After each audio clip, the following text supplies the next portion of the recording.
Assalamualaikum warahmatullahi wabarakatuh. Di sini kami dari kelompok 10 akan menyampaikan materi mengenai teori akuntansi ekuitas. Adapun anggota kelompok yaitu saya sendiri, Tanti Durasana, dan rekan saya Silviana Desi. Langsung pada materi yang pertama yaitu ekuitas. Pengertian ekuitas pada Ikatan Akuntansi Indonesia atau IAI pasal 49 adalah hak relasi atas aktiva perusahaan setelah dikurangi semua kewajiban. Ekuitas didefinisikan sebagai pihak residual untuk menunjukkan bahwa ekuitas bukan kewajiban. Godfrey Hodgson dan Holmes tahun 1997 membedakan ekuitas dan kewajiban atas dasar kriteria berikut. Yang pertama, hak-hak masing-masing pihak atas penyelesaian klaim. Yang kedua, hak penggunaan aset dalam operasi. Dan yang ketiga, substansi ekonomi perjanjian, yaitu komponen ekuitas pemegang saham. Terdapat dua komponen penting ekuitas pemegang saham, yaitu modal setoran dan laba ditahan. Modal setoran dipecah menjadi modal saham sebagai modal yuridis dan modal setoran tambahan dan komponen lain yang merefleksi transaksi pemilik. Komponen lain-lain terdiri atas pos-pos yang tidak tepat dimasukkan dalam komponen modal setoran lainnya atau laba ditahan, tetapi sering diklarifikasi sebagai pos ekuitas pemegang saham. Selanjutnya yaitu tujuan penyajian ekuitas. Tujuan pelaporan informasi ekuitas pemegang saham adalah menyediakan informasi kepada yang berkepentingan tentang efisiensi dan kepengurusan manajemen. Tujuan lainnya adalah untuk menyediakan informasi tentang riwayat serta prospek investasi pemilik dan pemegang ekuitas lainnya. Memenuhi tujuan tersebut, informasi yang harus disampaikan tentang ekuitas pemegang saham minimal adalah yang pertama, sumber ekuitas pemegang saham beserta riwayatnya. Yang kedua, peraturan yuridis yang membatasi pembagian dividen dan pengembalian modal setoran kepada pemegang saham. Yang ketiga, prioritas beberapa golongan pemegang saham atau pemegang ekuitas lainnya.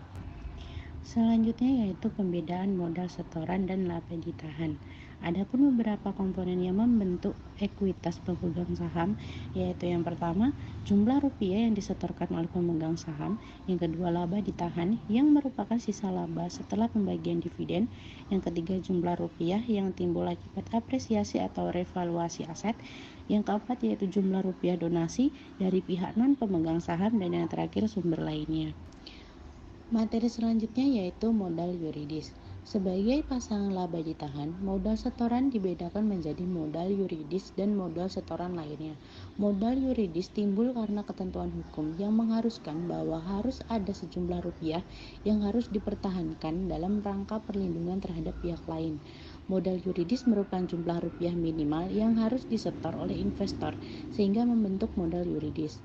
Tujuan penyediaan modal yuridis ini adalah untuk memberi informasi kepada para pemegang ekuitas lainnya tentang batas perlindungan investasinya. Jadi, meskipun secara akuntansi yang menganut konsep kesatuan usaha, pemisahan ini tidak memiliki makna ekonomik yang cukup berarti. Secara yuridis, pemisah ini cukup penting dan harus diungkapkan dalam pelaporan keuangan.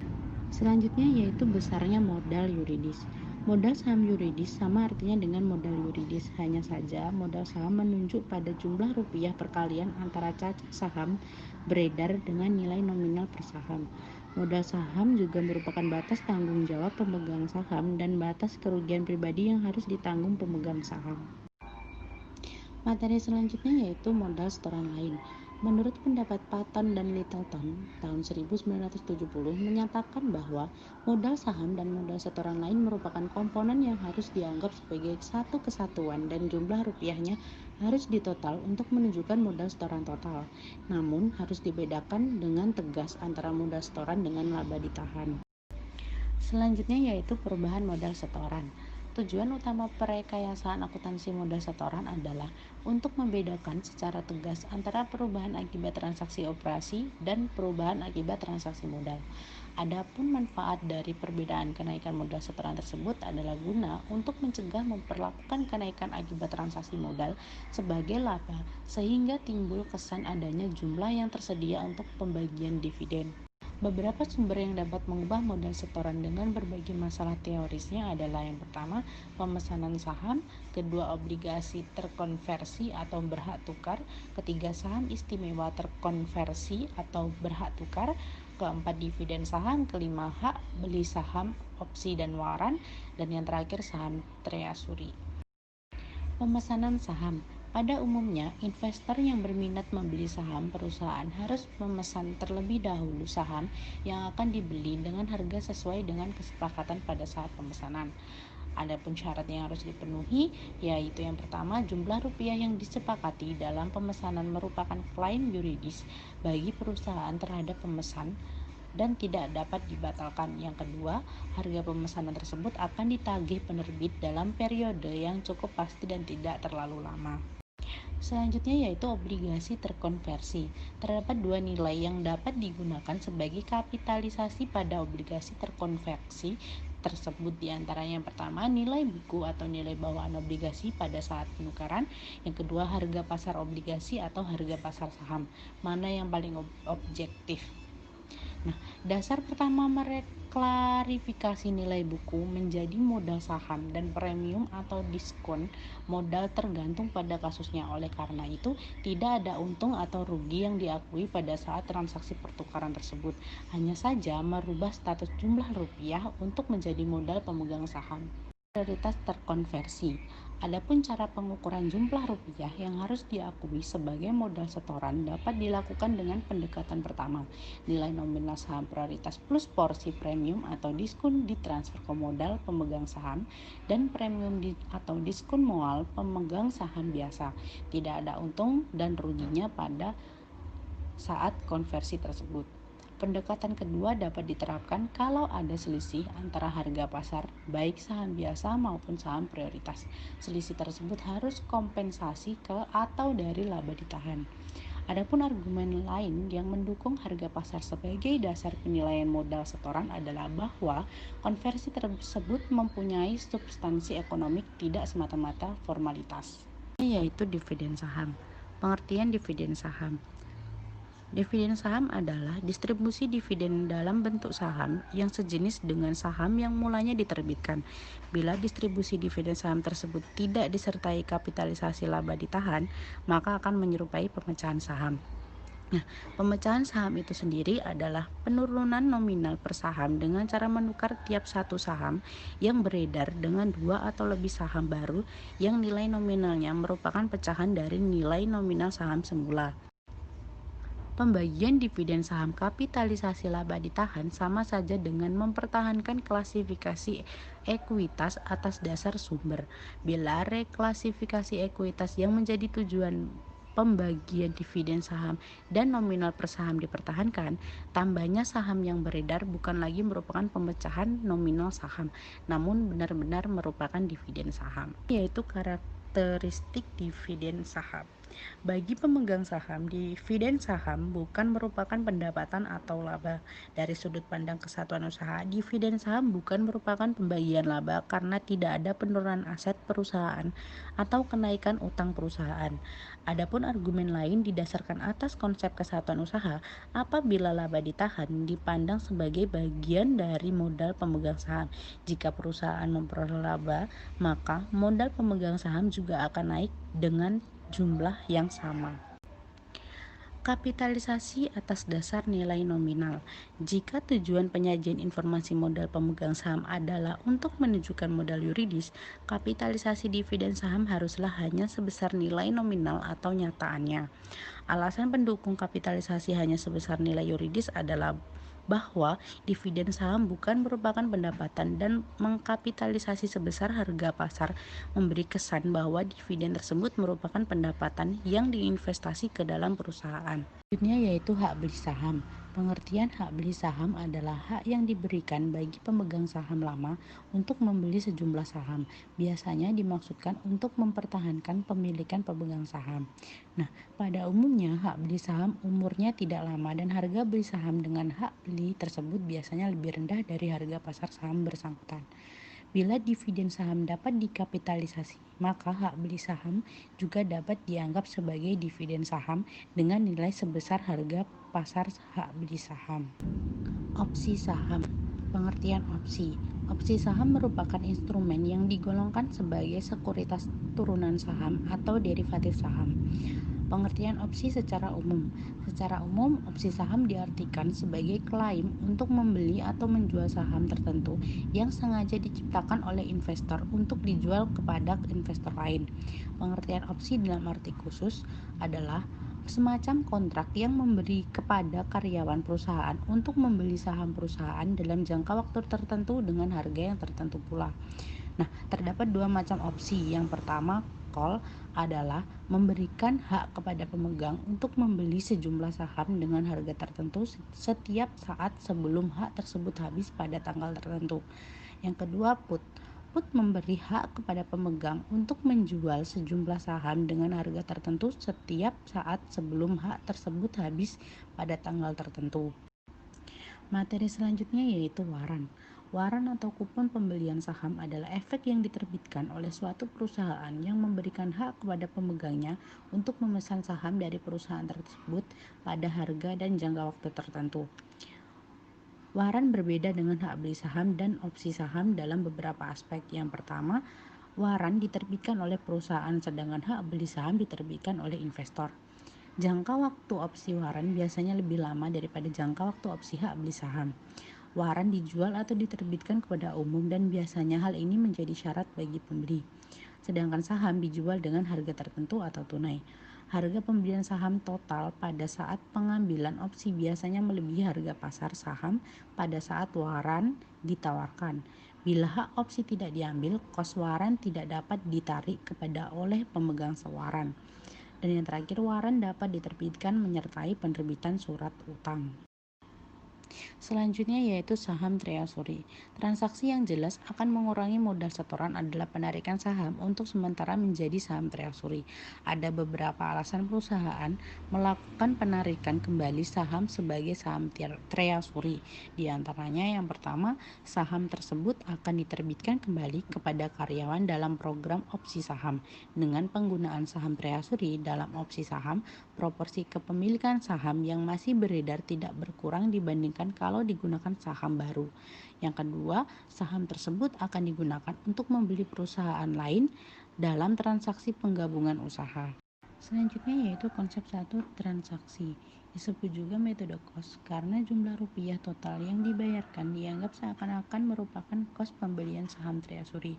Dalam satu transaksi, karena pembelian saham treasury dan penjualan kembali dianggap sebagai satu transaksi untuk mencapai tujuan yang diinginkan dengan transaksi saham treasury tersebut. Konsep dua transaksi disebut juga pendekatan nilai nominal karena harga penukaran atau penjualan kembali ditandingkan dengan nilai nominal. Selisihnya baik dalam penarikan atau penjualan dikompensasi ke modal setoran lain seluruhnya atau sebatas porsi modal setoran lain mula-mula dan selisihnya dikompensasi ke laba ditahan. Dan selanjutnya yaitu perubahan laba ditahan. Terdapat dua faktor utama yang mempengaruhi besarnya laba ditahan yaitu laba atau rugi periodik dan pembagian dividen. Laba yang dipindahkan dari akun laba rugi adalah laba yang merupakan selisih seluruh elemen transaksi operasi, dalam arti luas disebut juga laba komprehensif. Ada beberapa hal yang dapat menyebabkan laba ditahan dalam suatu periode berubah selain karena transaksi modal tetapi karena transaksi khusus, yaitu yang pertama, penyesuaian periode lalu, kedua, koreksi kesalahan dalam laporan keuangan sebelumnya, ketiga, pengaruh perubahan akuntansi, dan yang terakhir, kursi reorganisasi. Selanjutnya yaitu penyesuaian periode lalu. Dapat disebut juga penyesuaian susulan. Adapun pengertian dari penyesuaian periode lalu atau penyesuaian susulan adalah perlakuan terhadap suatu jumlah rupiah yang mempengaruhi opsi periode masa lalu bukan sebagai pengurang atau penambah perhitungan laba tahun sekarang, tetapi sebagai penyesuaian terhadap laba ditahan awal periode sekarang. Selanjutnya yaitu koreksi sebagai penyesuaian laba ditahan. Menurut pandangan ini, laba yang pernah dilaporkan harus dilakukan langsung terhadap akun laba ditahan kecuali untuk koreksi-koreksi yang jumlahnya tidak terlalu besar atau material sehingga tidak mengganggu laporan laba normal. Dalam APB nomor 20, paragraf 36 menyatakan bahwa kesalahan dalam statement keuangan periode sebelumnya harus diperlakukan sebagai penyesuaian laba. Metode ini diterima dari sudut pandang neraca saja dan tidak mengganggu statement laba rugi selanjutnya. Di lain pihak, prosedur ini dikatakan tidak layak karena riwayat laba yang pernah dilaporkan menjadi tidak lengkap dan benar kemungkinan akan laba dapat menyesatkan. Pengaruh koreksi dapat ditunjukkan dalam statement laba rugi komprehensif sebagai penambah atau pengurang, angka laba bersih atau angka manapun yang akhirnya juga akan ditambahkan ke atau dikurangkan terhadap laba ditahan. Koreksi sebagai penyesuaian model setoran lain. Patton dan Littleton menegaskan bahwa koreksi yang berkaitan dengan penggunaan aset dalam periode-periode yang lalu dengan alasan apapun hendaknya dipisahkan dengan premium modal saham. Untuk menggunakan model setoran untuk menyerap koreksi atas laba yang pernah dilaporkan kecuali kalau yang pertama, laba bersih tahun berjalan dan laba ditahan telah habis. Yang kedua, penyesuaian yang mempengaruhi modal setoran tersebut mendapat persetujuan pemegang saham. Ketiga, laba ditahan yang dikumulasi setelah penyesuaian modal tersebut diberi tanggal. Artinya, laba ditahan yang dilaporkan kemudian diperoleh dari operasi setelah penyesuaian tersebut atau perusahaan dianggap baru mulai atau fresh start. Jadi tidak tepat apabila memperlakukan koreksi dengan menggabungkan semua penyesuaian dalam statement laba ditahan dan terpisah dalam laba rugi karena bisa berakibat mengganggu koreksi laba yang pernah dilaporkan dengan penyesuaian modal pemegang saham. Koreksi sebagai komponen statement laba rugi. Perlakuan ini didukung oleh Patton dan Littleton dengan alasan statement laba rugi kumulatif atau serial komparatif didasarkan atas statement-statement terdahulu harus menunjukkan laba atau rugi komprehensif sepanjang riwayat perusahaan sampai sekarang.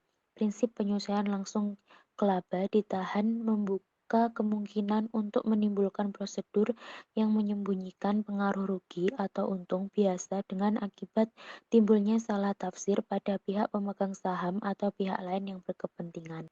Selanjutnya, perubahan akuntansi. Perusahaan akan memungkinkan melakukan suatu kebijakan yang nantinya akan berpengaruh terhadap konsistensi proses akuntansi dan pelaporan keuangan, yaitu perubahan akuntansi. Ada 3 perubahan akuntansi, yaitu perubahan prinsip atau metode akuntansi, yang kedua perubahan taksiran akuntansi, ketiga perubahan kesatuan pelaporan. Terdapat 3 alternatif yang diusulkan, yaitu penyesuaian retroaktif. Metode ini mengakui pengaruh kumulatif perubahan dalam laba periode yang lalu sebagai penyesuaian periode lalu. Berarti saldo awal akun laba ditahan periode sekarang disesuaikan dengan pengaruh kumulatif tersebut dan laporan-laporan periode sebelumnya disusun kembali sesuai dengan perubahan tersebut. Pendukung penyesuaian retroaktif mengajukan argumen seperti pendukung penyesuaian periode lalu. Dan yang kedua, penyesuaian sekarang. Metode ini mengakui seluruh pengaruh perubahan dalam laba periode yang lalu sebagai komponen dalam menghitung laba periode sekarang atau periode terjadinya perubahan.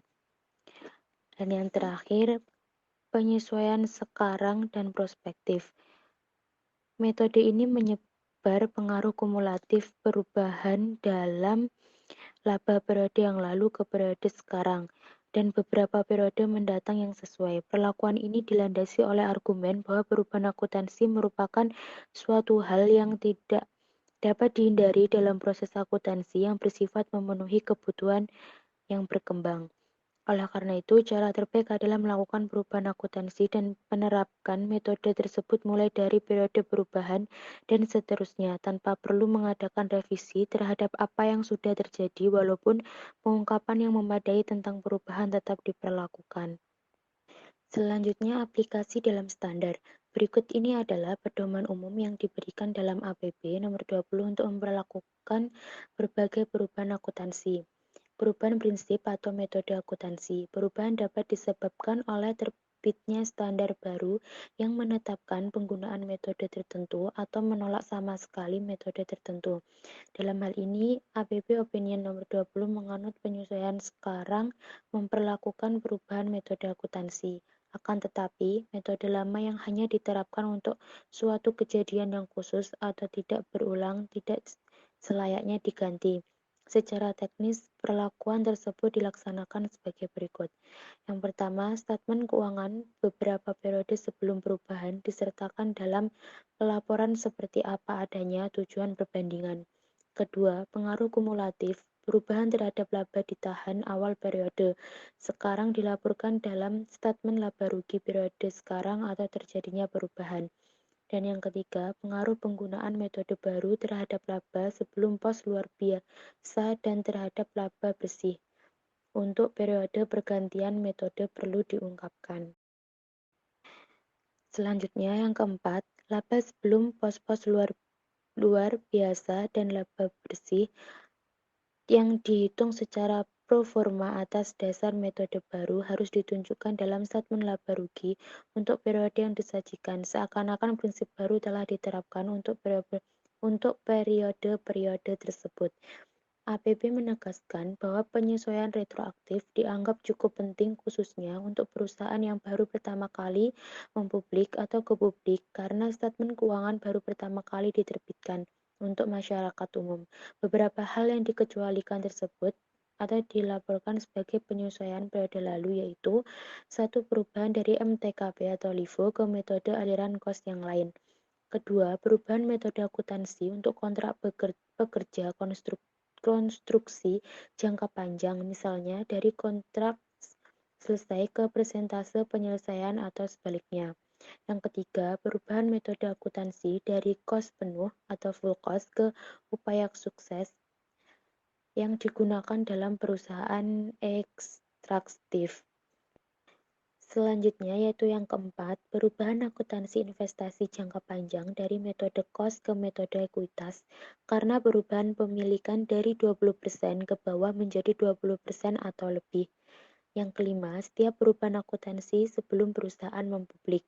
Dan yang keenam, setiap perubahan prinsip akuntansi yang dianjurkan untuk diperlakukan secara retroaktif oleh standar akuntansi yang baru diterbitkan.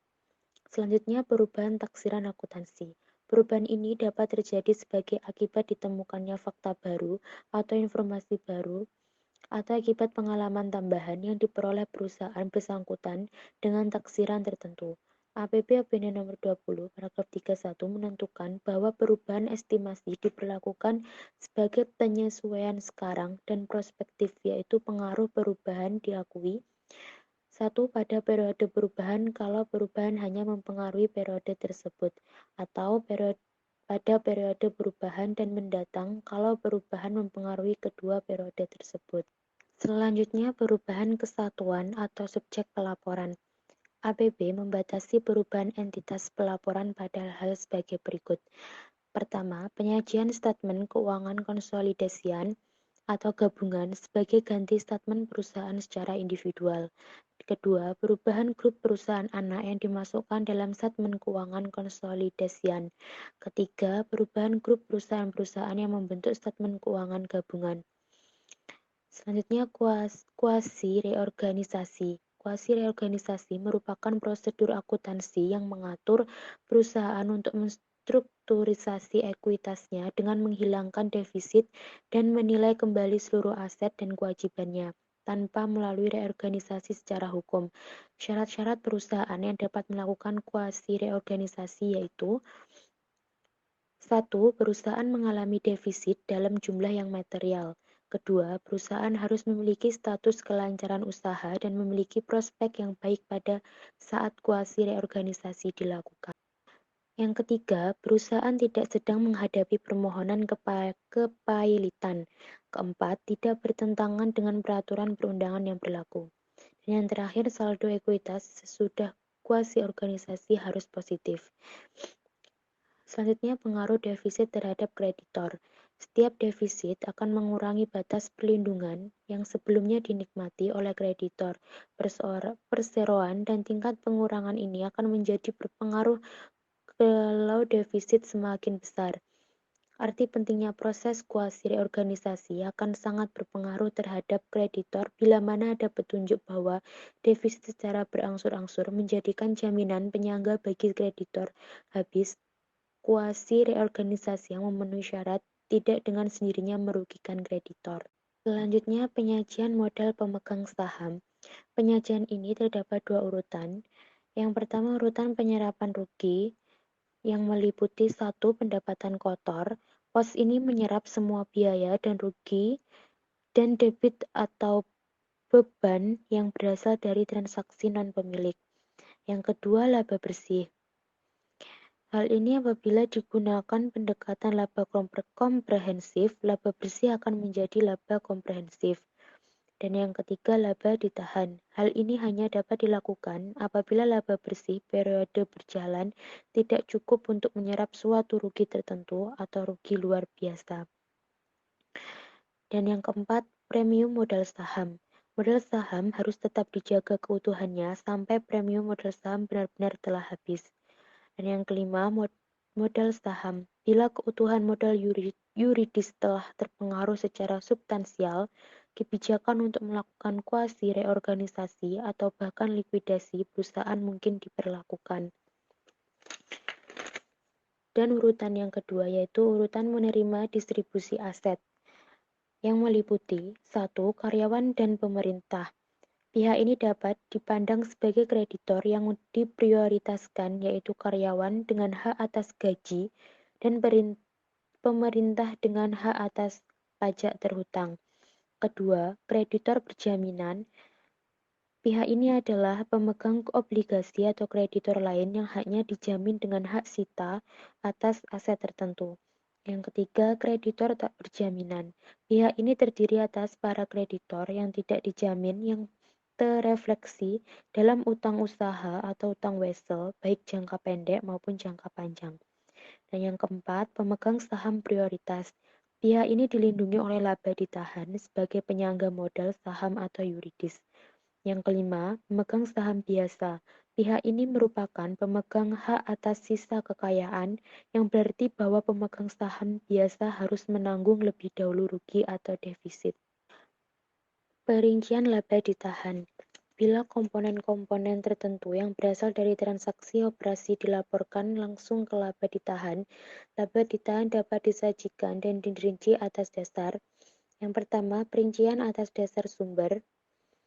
Laba ditahan dapat dirinci menjadi laba ditahan yang berasal dari operasi normal atau rutin dan yang berasal dari laba luar biasa. Bila perubahan akibat transaksi operasi dipisahkan secara tegas dengan transaksi modal, statement laba rugi telah merefleksi sumber laba ditahan sehingga perincian laba ditahan akan percuma. Dan yang kedua, perincian atas dasar tujuan penggunaan. Dalam praktik perincian ini ditunjukkan dengan adanya pos cadangan jaminan sosial, laba ditahan terbatas, dan cadangan umum. Klasifikasi ini mendasarkan pada tujuan penggunaan laba ditahan sebagaimana ditunjukkan oleh komponen aset yang terkait. Patton dan Littleton berargumen bahwa tidak diberlakukannya perincian laba ditahan adalah bahwa laba ditahan pada dasarnya tidak lebih daripada sebagai bagian hak pemegang saham atas dana yang tertanam dalam seluruh aset sebagai kesatuan. Materi selanjutnya yaitu laba komprehensif. Perubahan akibat transaksi operasi atau transaksi non-pemilik harus dipisahkan secara tegas dengan perubahan akibat transaksi pemilik. Pemisahan ini dilakukan agar diketahui pos-pos mana saja yang disajikan melalui statement laba rugi dan pos-pos mana saja yang dilaporkan dengan statement laba ditahan. Terdapat dua pendekatan yang dianut yaitu laba kinerja sekarang. Pendekatan ini menekankan makna periode sekarang atau berjalan dan operasi dalam arti sempit. Pendukung pendekatan ini mengajukan beberapa argumen. Yang pertama, laba harus mengukur efisiensi penggunaan sumber ekonomi untuk periode berjalan sehingga laba harus bebas dari hal-hal yang mengaburkan efisiensi. Selanjutnya, laba merupakan mengukur kinerja manajemen. Ini berarti laba yang harus disajikan dalam statement laba rugi adalah laba yang berasal dari operasi normal. Yang ketiga, laba harus dapat digunakan untuk melakukan perbandingan antar periode dan antar perusahaan secara bermakna. Yang keempat, karena fiksasi fungsional, membaca statement laba rugi yang hanya melihat angka akhir. Selanjutnya yaitu laba semua termasuk. Pendekatan ini menekankan pemisahan secara tegas transaksi operasi dalam arti luas dan transaksi modal. Pendekatan ini dilandasi oleh konsep dasar kontinuitas usaha yang mendatang. Statement laba rugi merupakan penggalan aliran operasi atau pendapatan dan biaya dalam jangka panjang. Untuk dapat memprediksi kemampuan melaba jangka panjang, statement laba rugi tidak dapat berdiri sendiri, tetapi harus disajikan sebagai serangkaian laba rugi sepanjang umur perusahaan. Alasan mendasar. Paton dan Littleton mengajukan argumen mendasar dalam mendukung pendekatan laba semua termasuk yaitu konsep pemanfaatan aset. Konsep ini membedakan aset kapital yang terdiri dari aset tetap fisis. Maaf, saya salah menulis. Yang benar yaitu aset tetap fisis dan aset lainnya, sehingga pengaruh transaksi aset kapital, terutama yang luar biasa, terhadap laba harus berbeda dengan transaksi aset lainnya. Berikut ini argumen Paton dan Littleton mengenai pemanfaatan aset. Yang pertama, konsep pemanfaatan aset. Penggunaan aset yang utama adalah untuk menghasilkan barang atau jasa untuk mendatangkan laba. Penggunaan aset yang kedua untuk dijadikan jaminan kontrak, utang, atau pendanaan dan untuk alat pelunasan kontrak tersebut. Karena perbedaan mendasar ini, perubahan akibat pemanfaatan aset untuk tujuan yang berbeda ini harus dipisahkan dengan tegas dan jelas, tetapi harus tetap dalam kategori perubahan akibat transaksi operasi atau non-pemilik. Dan yang kedua, konsep aset kapital. Konsep ini membedakan fungsi aset lancar dan aset tetap. Dengan demikian, perubahan aset tetap karena penjualan atau penghentian berbeda dengan perubahan karena pemanfaatan aset untuk menciptakan laba melalui depresiasi, sehingga laba atau rugi pemberhentian aset harus dilaporkan terpisah sebagai penyesuaian laba ditahan. Paton dan Littleton menyangkal konsep di atas. Secara konseptual, laba atau rugi yang berkaitan dengan pemanfaatan aset tetap tidak berbeda dengan laba atau rugi yang berkaitan dengan pengelolaan aset lancar. Berikut argumen yang diajukan oleh Hendrickson dan Van Braght dan sumber lainnya yang mendukung pendekatan laba semua termasuk dalam menyajikan statement laba rugi. Pertama, secara teknis, penggunaan laba tahunan selama umur perusahaan harus sama dengan laba total perusahaan. Kedua, pengeluaran pos-pos non-pemilik dari perhitungan laba memberi kesempatan kepada manajemen untuk melakukan manipulasi atau manajemen laba. Tidak selalu mudah untuk menentukan apakah suatu pos bersifat operasi atau non-operasi, reguler atau tak reguler, normal atau tak normal, dan biasa atau luar biasa. Yang keempat, dengan memasukkan semua pos-pos yang berasal dari transaksi non-pemilik dan dengan pengungkapan yang layak, pemakai laporan mempunyai keleluasaan untuk mereklasifikasi dan menentukan sendiri laba antara yang dianggap berpaut dan bermanfaat untuk pengambilan keputusan. Dan yang kelima, berkaitan dengan argumen yang ketiga, pengertian operasi perusahaan harus diinterpretasi dalam perspektif yang luas, tidak terbatas pada kegiatan produksi dan penjualan produk utama. Penyajian laba komprehensif. Dengan dianutnya pendekatan laba semua termasuk atau laba komprehensif, FSAP memperluas cakupan laba yang meliputi pula apa yang sebelumnya disebut dengan pos-pos penerobos. Pos-pos penerobos adalah pos-pos yang dilaporkan langsung dalam statement laba ditahan tanpa melalui statement laba rugi. Dalam PSAK nomor 1, Dewan Standar Akuntansi menetapkan statement laba rugi harus disajikan sedemikian hingga pengungkapan berbagai unsur kinerja keuangan yang bermanfaat bagi pemakainya. Oleh karena itu, statement laba rugi minimal harus menyajikan dan menonjolkan hal-hal berikut.